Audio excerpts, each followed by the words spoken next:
नवपाषाण काल के बाद अगला जो हमारा अध्याय है वो है ताम्रपाषाण काल। इसे कहते हैं कैल्कोलिथिक पीरियड। ताम्रपाषाण काल यानी कि कैल्कोलिथिक पीरियड, ये हमारे पास पाषाण काल के उसी कालखंड में अगला एक चरण है। कुछ जगह पर अगर हम देखेंगे तो ये नवपाषाण काल से बहुत भिन्न नहीं है। जैसा कि मैंने आपको बताया था कि इतिहास तो एक बहती नदी के समान है। हम इसे अगर टुकड़ों में पढ़ेंगे, भाई हमने एंशिएंट हिस्ट्री पढ़ लिया, उसके भी 10 टुकड़े करके पढ़ा, मौर्य काल अलग पढ़ा आपने, गुप्त काल अलग पढ़ा, पाषाण काल अलग पढ़ा, तो आप ये देखिएगा सिर्फ हम तथ्यों को याद करेंगे, ठीक है। और ये जो यूपीएससी के मेंस वगैरह के एग्जाम होते हैं वो केवल कुछ चीजों को रटने से, तथ्यों को आपने याद कर लिया, इससे नहीं निकलते, बल्कि यहाँ क्या होता है, इतिहास को जानने का एक क्रम होता है। तो पूरा इतिहास क्या है, एक नदी के समान है, लगातार बह रहा है। हम अपनी सहायता के लिए उसको कुछ कालखंड में पढ़ते हैं, लेकिन मैं आपसे भी ये कहना चाहूंगा कि आप हर खंड को अलग अलग रूप से मत पढ़िएगा, बल्कि पिछले खंड को जब आप एक खंड पढ़ रहे हैं तो उसे पिछले से कहीं ना कहीं को रिलेट कर देखिएगा।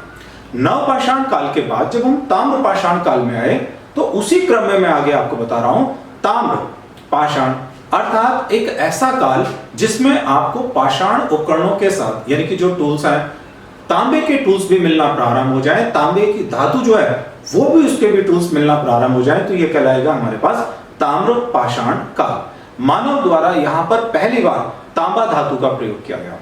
वो तांबा धातु का प्रयोग केवल प्रारंभ में बहुत थोड़ी मात्रा में, ज्यादा नहीं है, कुछ टूल्स के रूप में प्रयोग किया गया। अभी खेती में कहीं नहीं किया गया, ध्यान रखिएगा। कहीं भी हमारे पास शस्त्रों के रूप में, मतलब वैसे कोई आप भाले वाले टाइप के हैं, उसमें नहीं किया गया। टूल्स का मतलब मेरा है कि जहां छोटे पत्थर के टूल्स हैं, उसी तरह के कुछ तांबे के टूल्स बनाए गए, इन रूप में यहां पर प्रयोग किया गया। जो मानव का सांस्कृतिक जीवन नवपाषाण काल का था, जैसे मानव कृषि कार्य कर रहा है, मानव स्थायी जीवन जी रहा है ना, या मानव कुछ मृदभांड बना रहा है, तो ताम्रपाषाण काल उससे एक चरण प्रगति का है। क्लियर है मेरी बात यहां पर, कि जो नवपाषाण काल आपने पढ़ा है कि जिसमें मानव कृषि कार्य कर रहा है, ठीक है, मृदभांड बना रहा है, और क्या कर रहा था वहां पर, स्थायी जीवन था, तो ताम्रपाषाण काल कोई उससे डिफरेंट नहीं है, बल्कि उसी की प्रगति का एक अगला चरण है। उसी तरीके से आप समझिएगा, बेहतर समझ में आएगा। चलिए देखते हैं हम लोग यहाँ पर। तो देखें, सबसे पहले आप देखेंगे यहाँ पर कि जो ताम्रपाषाण काल है उसकी कुछ विशेषताओं को देखते हैं, है ना, मोटा मोटी उसकी कुछ विशेषताओं को देखते हैं। सबसे पहले जैसे आप देख रहे हैं कि यहाँ पर ताम्रपाषाण काल में तांबा और पत्थर के टूल्स आपको साथ साथ मिलेंगे। क्या मुख्य विशेषताएं हैं? मुख्य विशेषताएं हैं आपको यहाँ पर कि ये एक प्रकार की ग्रामीण संस्कृति का प्रारंभ है। ताम्रपाषाण काल ग्रामीण संस्कृति कहलाती है, रूरल कल्चर आपके पास कहलाती है। कारण क्या है हमारे पास, क्योंकि मानव की जो जीविका है ना, या मानव की जो अर्थव्यवस्था है, उसका मुख्य आधार है कृषि। अब वो जो टाइम था जब मानव हंटिंग कर रहा था, पशुओं का शिकार कर रहा था, उसकी इकोनॉमी उन्हीं चीजों पर डिपेंड थी, वो खत्म हो चुका। अब मानव की इकोनॉमी लगभग पूरी तरह से कृषि पर आधारित है, ध्यान रखिएगा, ठीक है, कृषि पर आधारित व्यवस्था है। अभी कोई व्यापार वाणिज्य भी नहीं है। तो चूंकि कृषि पर आधारित व्यवस्था है, मानव अभी नगरों में नहीं रहता, केवल कुछ छोटे छोटे गांव हैं उसमें रहता है। तो इसी कारण यहाँ पर इतिहासकारों द्वारा क्या कहा गया है इसको, कि ये काल कैसा होगा, हमारे पास ग्रामीण संस्कृति का काल होगा, ठीक है। एक चीज आ गई आपके पास, यहाँ पर देखिए, अब हमने ये देखा इस पॉइंट पर आकर कि जो ग्रामीण संस्कृति का काल है, यहां मानव और क्या क्या प्रगति कर रहा है। यहां पर आपको चित्रित मृदभांड मिलेंगे। जैसे नवपाषाण काल में जो कुछ मृदभांड बनाए गए थे वो साधारण थे, ठीक है, बिल्कुल सिंपल मृदभांड थे। वहां पर हमने यहां पर आपको क्या बता रहे हैं कि यहां पर चित्रित मृदभांड है हमारे पास, यानी कि वो जो पोर्ट्रीज हैं या कोई भी चीज हमारे पास, उस पर कुछ लाइन का अंकन हो सकता है, या फिर ऐसा भी अंकन हो सकता है कि कोई गोल आकृति उसके अंदर बना दी जाए, या कोई त्रिभुजाकार आकृति बना दी जाए, कोई ज्यामितीय अंकन कर दिया जाए। तो इस प्रकार की जो छोटी मोटी आकृतियां बना दी जाती हैं, तो इसी की वजह से यहां पर कहा गया चित्रित मृदभांड, ठीक है। दूसरा, कुछ मृदभांड ऐसे भी हैं जिनमें टोटी लगाई गई है, ऐसे भी हैं, लेकिन मेन चीज यही है, कुछ ऐसे स्थल भी हमारे पास हैं जहां पर मानव ने कच्ची ईंटों का, ब्रिक्स का यूज किया। हालांकि ये बहुत कम है हमारे पास यहाँ पर जाकर, तो यहाँ पर कच्ची ईंटों के निर्माण की प्रक्रिया जो है वो भी प्रारंभ हुई। और जब आप इंडस वैली पढ़ेंगे तो इसको जरा ध्यान रखिएगा इस जगह पर जाकर कि इंडस वैली जो भारत की पहली नगरीय सभ्यता है, उसमें आप देखिएगा कि उसकी जितनी भी साइट्स हैं सब में पक्की ईंटों का प्रयोग बड़ी भारी मात्रा में किया गया। तो आप इसी क्रम को आप समझिए कि ताम्र पाषाण काल के बाद भारत में जो अगला काल आएगा वो क्या होगा, इंडस वैली का हड़प्पा सभ्यता का। और हड़प्पा सभ्यता में भारी मात्रा में पकी हुई ईंटों का प्रयोग किया गया। तो आप खुद सोचिए कि इंडस वैली में अगर भारी मात्रा में पकी ईंटों का प्रयोग किया गया तो ये कहां से प्रक्रिया शुरू हुई होगी? ये प्रक्रिया शुरू हुई आपके पास यहाँ पर ताम्र पाषाण काल में, और जिसमें सबसे पहले कच्ची ईंटों का प्रयोग किया गया। ठीक है। दूसरा, यहां पर लिपि से अपरिचित है मानव। इस काल में कहीं भी लिपि की स्क्रिप्ट की जानकारी आपको नहीं मिलेगी। तांबे का प्रयोग किया गया, ये बात तो हमारी हो चुकी है आपसे। कांसे का अभाव है। ठीक है, इसको ध्यान रखिएगा। ताम्र पाषाण काल में केवल तांबे का प्रयोग किया गया, कॉपर का प्रयोग है। यहां पर आपको ब्रॉन्ज अर्थात कांसे के प्रयोग का कोई भी साक्ष्य नहीं मिलेगा। इसके अलावा कुछ मिट्टी की मूर्तियों की जो प्रक्रिया है निर्माण की, वो भी यहां पर शुरू होती है। तो आप ये 4-5 बिंदुओं को सबसे पहले ध्यान रखेंगे। अब हम जो अगली बात करेंगे वो ताम्र पाषाण काल के कौन कौन सी साइट्स हैं, वहां से क्या क्या साक्ष्य हमारे पास मिला। तो एक बार आप रिवाइज कर लीजिए इस चीज को। ताम्र पाषाण काल, पहली बार आपको तांबा और पत्थर के जो टूल्स हैं वो साथ साथ मिलेंगे, इसीलिए ताम्र पाषाण काल कह रहे हैं। पूरी तरह से हम देखेंगे यहाँ पर पहली बार तांबा धातु का प्रयोग हुआ। ठीक। दूसरी बात, हमारे पास ग्रामीण संस्कृति कहलाती है, ध्यान रखेंगे आप इसको। यहाँ संस्कृति शब्द का प्रयोग कर रहे हैं हम लोग। यहाँ पर चित्रित मृदभांड, कच्ची ईंटों का प्रयोग, लिपि से अपरिचित, तांबे का प्रयोग लेकिन कांसे का अभाव, और ये तो खैर इतना महत्वपूर्ण नहीं है। इन चीजों को आप विशेष रूप से ध्यान रखें। ठीक है। अब देखते हैं भारत में आपको ताम्र पाषाण काल की जानकारियां कहां-कहां से मिलती हैं, इस पर हम आपसे डिस्कस करते हैं। देखेंगे आप। ताम्र पाषाण काल की अगर मैं बात करूं तो ताम्र पाषाण काल के जो साइट्स हमारे पास होंगी उसमें कुछ चीजें ऐसी होंगी, हम थोड़ा सा नक्शे का उस पर वर्क करना पड़ेगा आपको। और हम यहां पर ये देखेंगे, मान लीजिए मैंने कुछ एक नक्शा बनाया, ठीक है ना, यहां पर, और हमने देखा कि भाई कौन कौन सी साइट्स हो सकती हैं भारत में। तो मैं इसलिए ये वर्क कर रहा हूं, आप इसको समझिएगा कि यूपीएससी के मेंस में कुछ लोगों का हिस्ट्री ऑप्शनल भी हो सकता है। आप लोग देख रहे होंगे इस वीडियो को, तो कुछ का क्या हो सकता है, हिस्ट्री ऑप्शनल। हिस्ट्री ऑप्शनल में पहला जो प्रश्न पत्र आता है, तो उस पहले प्रश्न पत्र में आपको कुछ स्थल दिए जाते हैं। वो स्थल आपको मैप पर लगाने हैं। मैप पर आपको बताया जाता है ये स्थल है, और उस स्थल का जो सही लोकेशन है वो आपको देनी है, और साथ साथ उस स्थल के बारे में आपको 30 शब्दों में लिखना होता है। तो इतिहास में हमेशा मैपिंग का काम आप ज्यादा से ज्यादा करिएगा। इससे क्या होगा कि मेंस के पॉइंट ऑफ व्यू से भी आपकी तैयारी जो होगी बेहतर होगी। अब हमने कहा ताम्र पाषाण काल की जानकारी भारत में कहां-कहां हो सकती है। देखिए, ताम्र पाषाण काल की कुछ साइट भारत के उत्तर पश्चिम में भी हैं। अभी मैं नाम लिख रहा हूं यहां पर। ये साइट है भारत के उत्तर पश्चिम में, पाकिस्तान की तरफ, झूकर झाकर संस्कृति। यहां पर देखिए मैं नाम लिख रहा हूं,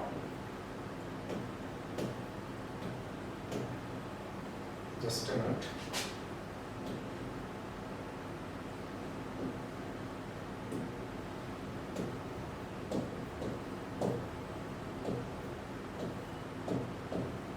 झूकर झाकर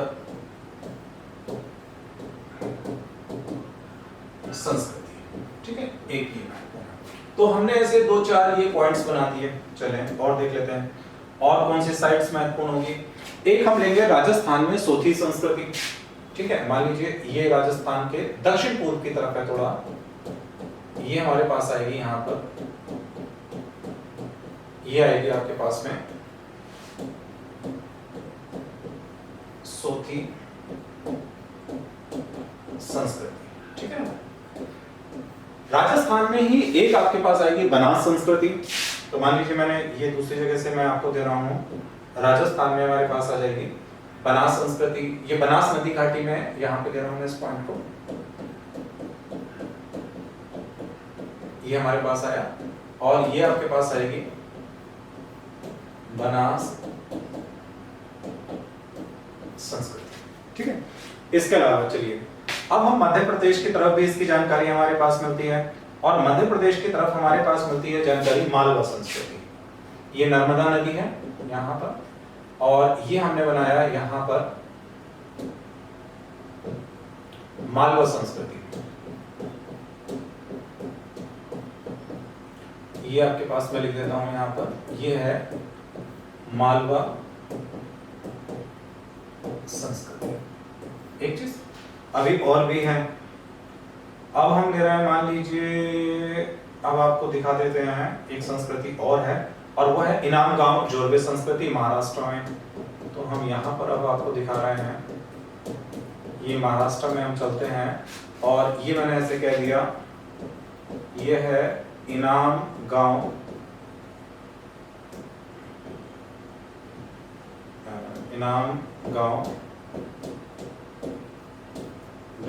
जोरबे संस्कृति, जोरबे संस्कृति। देखिए हमेशा आपको एक बताएं, इतिहास में कहते हैं इतिहास बड़ा बोरिंग सा विषय भी हो जाता है, ये बात सही है। इतिहास को इंटरेस्टिंग कैसे बनाएं? तो जहां तक संभव हो आप मैपिंग का काम शुरू करें, मैप आप ज्यादा से ज्यादा बनाएं। और मेरी सलाह होगी आपको कि जो बने बनाए मैप हैं, जिनको हम कुछ वीडियोस में देख लेते हैं और देखकर हम लोग या कुछ किताबों में देख लेते हैं, एक निगाह से आगे बढ़ा देते हैं, ये जरा कम करिए। अपने आप बनाइए मैप, खुद से बनाइए और उसकी लोकेशन को आप स्वयं लगाइए। इससे क्या होगा कि ये जो साइट्स होंगी ये दिमाग पर बैठ जाएंगे। हम केवल एक बना बनाया मैप यूज करें, लो जी हमने कहा ये मैप हमारे पास है ना, और उस पर दिखा के आगे बढ़ा दिया, तो ऐसे में क्या होगा कि उतनी बेहतर प्रैक्टिस नहीं होगी। आप 10 बार बनाइए उस मैप को, वहां पर शुरू में 1-2 जगह साइट में गलती होगी, धीरे धीरे धीरे धीरे प्रैक्टिस आपको आ जाएगी। जैसे मैं भी ये बना रहा हूं आपके सामने, तो हमने ये देखा कि यहाँ पर कहां पर आपके पास में ताम्रपाषाण काल की संस्कृति मिलती है। सबसे पहले भारत के पश्चिमोत्तर क्षेत्र में, अब पाकिस्तान में आ जाएगा, झूकर झाकर संस्कृति ताम्रपाषाण कालीन संस्कृति है। जैसा कि ये लोकेशन हमारे पास आई, ये राजस्थान का उत्तरी भाग है, बनास नदी थी, और उस बनास नदी में यहां पर आपको ताम्रपाषाण काल की जानकारी मिली, तो इतिहासकारों के द्वारा उसको बनास संस्कृति का नाम दिया गया। राजस्थान के दक्षिण पूर्वी भागों में यहां पर सोथी संस्कृति है, यह भी ताम्रपाषाण कालीन संस्कृति है। ठीक, फिर उसके नीचे यहां पर ये आएगी नर्मदा। नर्मदा के ऊपरी भागों में मध्य प्रदेश का क्षेत्र है, मालवा ही कहलाता है, मालवा संस्कृति। और दक्षिण भारत में अगर हम बात करेंगे तो महाराष्ट्र में इनाम गांव जोरबे संस्कृति। तो ये जो लोकेशन है, आपको हर साइड की लोकेशन की, भारत के पश्चिमोत्तर में झुका झाकर संस्कृति, राजस्थान के उत्तरी भाग में आपके पास बनास संस्कृति, दक्षिण पूर्वी भागों में आपके पास आएगी सूती संस्कृति। ठीक है, मध्य प्रदेश के मालवा में मालवा संस्कृति आ जाएगी, और महाराष्ट्र में इनाम गांव जोरबे संस्कृति। ठीक है, ये पहले याद होनी चाहिए आपको ये चीजें। अब हमने क्या बताया कि जितनी भी ये संस्कृति है, ये हमारे पास, हमने पहले ही कहा, ये सब आप फिर ध्यान करिएगा कहां पर हम लोग चल रहे हैं, ताम्रपाषाण काल से संबंधित है। ताम्रपाषाण काल की जितनी भी ये हमारे पास चल रही हैं, ये सब आपके पास ग्रामीण संस्कृति है। ठीक है, और इन ग्रामीण संस्कृतियों की जो इकोनॉमी है, ये किस पर डिपेंड है? कृषि पर डिपेंड है। ठीक है, किस पर डिपेंड है? कृषि पर डिपेंड है। इसके अलावा यहाँ पर मानव का जो स्थायित्व जीवन है वो ऑलरेडी चल ही रहा है। इसके अलावा कच्ची ईंटों का प्रयोग, ये बहुत सामान्य बात है। और एक और सामान्य बात हमारे पास क्या मिल रही? चित्रित मृद भांड का प्रयोग करना, ये क्या है? सब जगह पर कॉमन है। इनकी लोकेशन इसलिए महत्वपूर्ण आपके पास है कि जब आप हड़प्पा सभ्यता पढ़ेंगे तो उस हड़प्पा सभ्यता पर एक प्रश्न मेंस में बहुत आता है कि हड़प्पा सभ्यता का उदय कैसे हुआ, और वहां पर हमें ये देखना पड़ेगा कि अगर आपको ताम्रपाषाण काल की ये साइट्स की जानकारी आपके पास है, तो आप ये बता सकते हैं कि हड़प्पा सभ्यता का उदय कैसे हुआ। उस पर भी हम आपसे आगे चर्चा करेंगे। चलिए अब देखते हैं ताम्रपाषाण काल के वो स्थल जहां से आपको कुछ महत्वपूर्ण जानकारी मिल जाएगी, परीक्षा उपयोगी। अब कहां पर थे, अभी मैंने आपको मैप बनाया, अब आप उसको लिखेंगे तो देखिएगा, दक्षिण पूर्व राजस्थान में मैं आपको बता रहा था, यहाँ पर बनास संस्कृति हमारे पास आई। इसी बनास संस्कृति के मेन साइट हमारे पास है आहाड़, इसके अलावा गिलुंद, ठीक है, ये साइट है गणेश्वर, ये सब बनास घाटी में आती है। तो बनास संस्कृति के अंतर्गत 3 साइट आप विशेष रूप से ध्यान रखिएगा, आहाड़, गिलुंद, गणेश्वर। मध्य प्रदेश की अगर हम लोग बात करेंगे तो मध्य प्रदेश में कौन सी कल्चर हमारे पास आएगी? मालवा, अभी आपने देखा था उसको। और मालवा में कायथा साइट मेन होगी, और एक एरन आपके लिए थोड़ा सा महत्वपूर्ण कायथा साइट है। महाराष्ट्र में अगर हम बात करेंगे तो यहां पर जोरबे संस्कृति है, जोरबे, नेवासा, दैमाबाद, चंदौली, इनाम गांव। आपके लिए महत्वपूर्ण है इनाम गांव, यहां जोरबे, दैमाबाद महत्वपूर्ण है। ठीक है, ये कुछ फॉन्ट चेंज हो गया, जैसा कि आप देख रहे हैं यहाँ पर शाह अलग है, यहाँ पे टा अलग है, तो फाइल जब एक जगह से कंप्यूटर से दूसरे में जाती है तो कई बार फॉन्ट चेंज हो जाता है। ठीक है, तो ये मेरी जानकारी में आप ध्यान रखिएगा इस चीज को। तो एक बार फिर देख लें, बनास संस्कृति के कौन कौन सी साइट हो गई, आहाड़, गिरुन, गणेश्वर। स्पष्ट। मध्य प्रदेश में मालवा कल्चर है, कायथा, एरन 2 साइट में होंगी आपके पास, और महाराष्ट्र में हमारे पास जोरबे कल्चर है, यहाँ पर जोरबे साइट, दैमाबाद, नेवासा भी ले सकते हैं, और चंदौली तो खैर इतना ज्यादा नहीं, और एक हमारे पास इनाम का। आगे देखते हैं, इसमें हमने ये देखा कि जो ये साइट आपके पास है, इसमें से महत्वपूर्ण आपको कौन से ऐसे टॉपिक्स हैं जो परीक्षा की पॉइंट से महत्वपूर्ण। सबसे पहले हम ये देख रहे हैं कि 1400 से लेकर 700 बीसी के आसपास जो महाराष्ट्र में जोरबे संस्कृति है, उस जोरबे संस्कृति में कुछ जगह पर आपको पकी ईंटों का भी प्रयोग मिलता है। कुछ जगह पर हमारे पास थोड़ा सा देखते हैं टाउन प्लानिंग की जानकारी मिलती है। तो इतिहासकार ये मानते हैं कि जोरबे संस्कृति के कुछ स्थल ऐसे थे जो धीरे धीरे नगरीकरण की ओर बढ़ रहे थे, क्योंकि वहां पर क्या मिला था, टाउन प्लानिंग मिल रही थी। यही चीज हम आगे इंडस वैली में भी जोड़ेंगे वहां पर जाकर। तो सबसे पहले आप देखेंगे 1400 से 700 बीसी के बीच में अगर हम देख रहे हैं यहाँ पर, तो जोरबे संस्कृति का दैमाबाद है, इनाम गांव, बस्तियां हैं, ये कहां जा रहे हैं, नगरीकरण के स्तर पर। इसके अलावा एक मेन साइट और है, थोड़ा सा आप इस पे ध्यान दीजिएगा। ये साइट है हमारे पास, ये देखिएगा, ये देखिएगा। वैसे तो मैंने कहा कि ताम्र पाषाण काल के लोग प्राय कच्ची ईंटों से परिचित थे, ठीक है, वो पक्की ईंटों से परिचित नहीं थे। जैसा कि अभी आप देख रहे थे, ये देखिएगा, वो पक्की ईंटों से परिचित नहीं थे। लेकिन एक साइट हमारे पास है गिलुन से पहली बार आपको पक्की ईंटों की जानकारी मिली है। तो हो सकता है कि धीरे धीरे यहाँ का जो मानव है वो ईंटों को पकाने की प्रक्रिया से भी परिचित रहा होगा। बहरहाल इस जगह पर सीधा सपाट सा क्वेश्चन बनकर आता है, बिल्कुल सीधा क्वेश्चन आएगा कि प्राय ताम्र पाषाण काल के लोग कच्ची ईंटों से परिचित थे, प्रयोग करते थे। कौन सी ऐसी साइट हमारे पास है जहां से पक्की ईंटों की जानकारी मिली है? स्पष्ट आंसर आपके पास क्या होगा यहाँ पर, गिलुन। ठीक है, चित्रित मृदभांड की जानकारी मिलती है। और काम की बात होगी कि पहली बार चित्रित मृदभांड बनाने की जो प्रक्रिया है ताम्र पाषाण काल से प्रारंभ हुई, ये हमारा डिस्कस हो चुका है। हाँ, एक और काम की बात कि ये ठीक है कि चित्रित मृदभांड की जो प्रक्रिया है वो इसी काल से प्रारंभ हुई, जैसा कि आप देख रहे हैं। और इस काल में प्राय काले रंग के मृदभांड, लाल मृदभांड और काले लाल मृदभांड का सामान्यतः प्रयोग हुआ। यह भी महत्वपूर्ण है आपके लिए। अक्सर ऐसे तक भी प्रश्न आपसे पूछे जाते हैं कि इतिहास के विभिन्न कालखंड और उसमें किस तरह की पॉटरी यानी कि मृदभांड जो है यूज किया जाता था।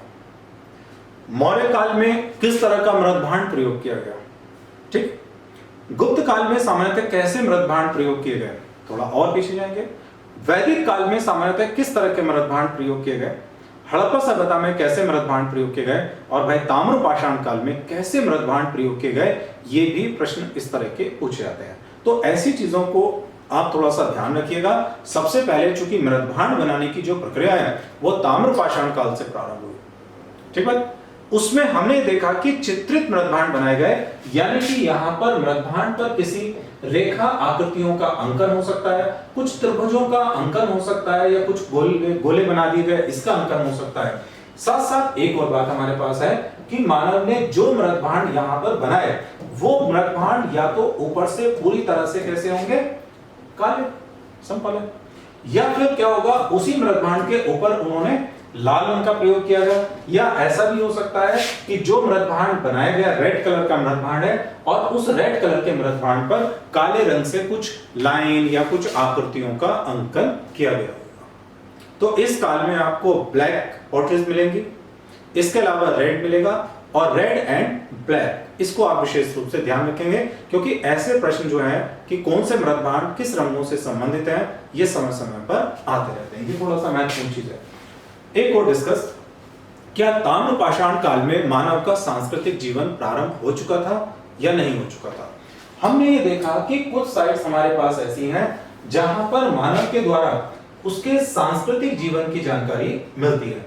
अब वो सांस्कृतिक जीवन क्या होगा, कैसे इसका पता लगा सकते हैं, क्या यहाँ पर कोई समाज चलता था या नहीं चलता था, कोई राजनीतिक व्यवस्थाएं, कोई मान्यताएं यहाँ पर होती थी या नहीं होती थी।